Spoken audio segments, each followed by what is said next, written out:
खबर शामिल करते हैं जुमरा से। बेनजीर इनकम सपोर्ट और एहसास कफालत प्रोग्राम के तहत हायर सेकेंडरी स्कूल जुमरा में मुस्तहिक खानदानों में 12-12 हज़ार एक बार फिर तकसीम किया जा रहा है। इस हवाले से मजीद तफसीलात जानते हैं चक जुमरा से हमारे ब्यूरो चीफ रफीक अहमद लूना की इस रिपोर्ट में।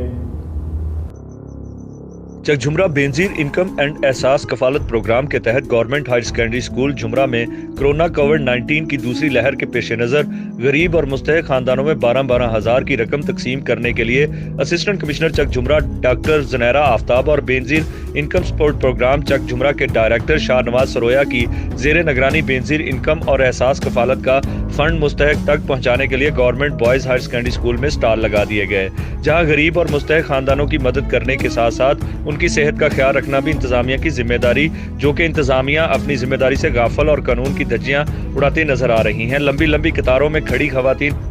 ना फेस मास्क का इस्तेमाल, ना समाजी फासला और ना ही स्टॉलों पर सैनिटाइजर देखने को नजर आ रहा है।